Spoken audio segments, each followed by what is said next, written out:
बहुत पुरानी बात है। चाइना की किसी एक गांव में 3 भिक्षु रहते थे। उनका नाम किसी को नहीं पता था, क्योंकि उन्होंने कभी अपने बारे में कुछ बताया ही नहीं। उन्होंने कभी किसी बात का जवाब नहीं दिया। चीन में बस उन्हें 3 हंसते हुए भिक्षुओं के नाम से जाना जाता था।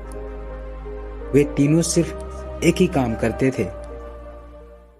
एक गांव में प्रवेश करते, बाजार के बीचों बीच खड़े होते और हंसना चालू कर देते। यह अपने पूरे अस्तित्व के साथ हंसते। अचानक लोगों का ध्यान उनकी तरफ खींचा चला आता और धीरे धीरे उनके सामने लोगों की भीड़ चारों तरफ जमा हो जाती। वे इतनी एकाग्रता और संपूर्णता के साथ हंसते कि उनकी हंसी देखकर सारा गांव हंसने लग जाता। जब वह पूरा गांव हंसी के समुंदर में डूब जाता तो वे दूसरे गांव में चले जाते। वे तो न कुछ बोलते थे, न ही कुछ उपदेश देते और न ही कोई शिक्षा। वो जहां भी जाते अपनी हंसी से ऐसा माहौल बना देते कि लोग अपने सारे दुख दर्द भूलकर बस हंसने लग जाते। धीरे धीरे चाइना के लोग उन्हें बहुत प्यार करने लगे और वह पूरे चाइना में फेमस होते गए। 3 लाफिंग मॉन्क के नाम से चीन के लोग उन्हें बहुत प्यार करते, उनका सम्मान करते। इससे पहले और उनके बाद भी कभी किसी ने इस तरह से प्रचार नहीं किया कि जीवन केवल एक हंसी होना चाहिए और कुछ नहीं। वे विशेष रूप से किसी पर नहीं हंसते थे।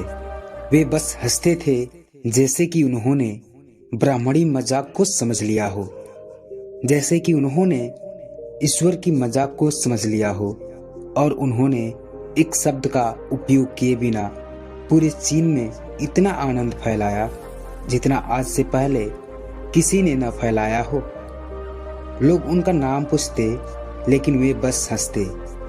इस तरह से उनका नाम बन गया 3 लाफिंग मॉन्क, यानी 3 हंसते हुए भिक्षु। पूरे चीन में घूम घूम कर लोगों को हंसाते हुए समय के साथ वे तीनों बूढ़े हो गए।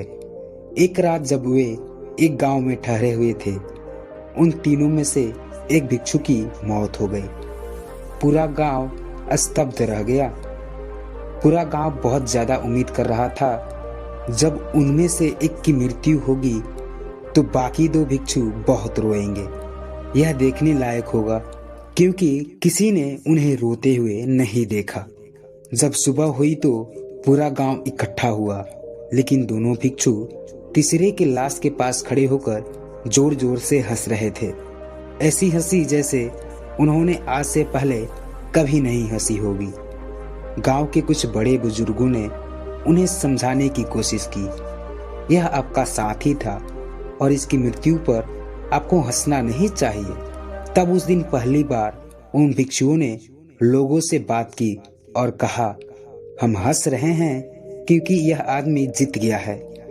हम हमेशा सोचते थे कि कौन मरेगा, लेकिन इस आदमी ने पहले मरकर हमें हरा दिया। हम अपनी हार इसकी जीत पर हंस रहे हैं। इसके अलावा ये कई वर्षों तक हमारे साथ रहा। हम एक साथ हंसे, हम एक दूसरे की मौजूदगी उपस्थिति का आनंद लिया। उसे अंतिम विदा देने का इससे बेहतर तरीका और क्या हो सकता है। हम केवल हंस सकते हैं, लेकिन पूरा गांव उदास था। जब मृत भिक्षु के शरीर के अंतिम संस्कार के लिए चिता पर लटाया गया तो सारे गांव वालों को एहसास हुआ कि शेष वे भिक्षु केवल मजाक नहीं कर रहे थे, वे तीसरा जो मृत था वह भी हंस रहा था। चीन में यह प्रथा थी कि जब एक इंसान की मृत्यु हो जाती थी तो उसके पुराने कपड़े उतारकर उसे नहला धुलाकर नए कपड़े पहना दिए जाते थे। लेकिन मरने से पहले उस भिक्षु ने अपने साथियों से अपने कपड़े न बदलने के लिए कहा था। तीसरे भिक्षु ने कहा था, मुझे स्नान मत करवाना, क्योंकि मैं कभी अशुद्ध हुआ ही नहीं। मेरे जीवन में इतनी हंसी आई कि कोई अशुद्धता जमा ही नहीं हो सकती। मैंने कोई धूल जमा नहीं की है। हंसी हमेशा युवा और ताज़ा होती है, इसलिए मुझे नहलाकर मेरे कपड़े मत बदलना। जब उस तीसरे भिक्षु के शरीर पर आग लगाई गई, गांव वालों को पता चला कि उस भिक्षु ने मरने से पहले अपने कपड़ों में कुछ पुरानी चीनी पटाखों को छुपा रखा था, जो आग लगने के बाद आसमान में फटकर रंग बिरंगे कलर में फैल गए। और यह देखकर एक बार पूरा गांव जोर जोर से हंसने लगा। तो इस तरह से वह तीसरा भिक्षु मरने से पहले भी गांव वालों को हंसा गया। और यह देखकर शेष दोनों भिक्षुओं ने कहा, चालाक आदमी, तुम मर चुके हो, लेकिन तुमने हमें एक बार फिर हरा दिया। तुम्हारे द्वारा गांव वालों में पैदा की गई यह हंसी आखिरी हंसी थी।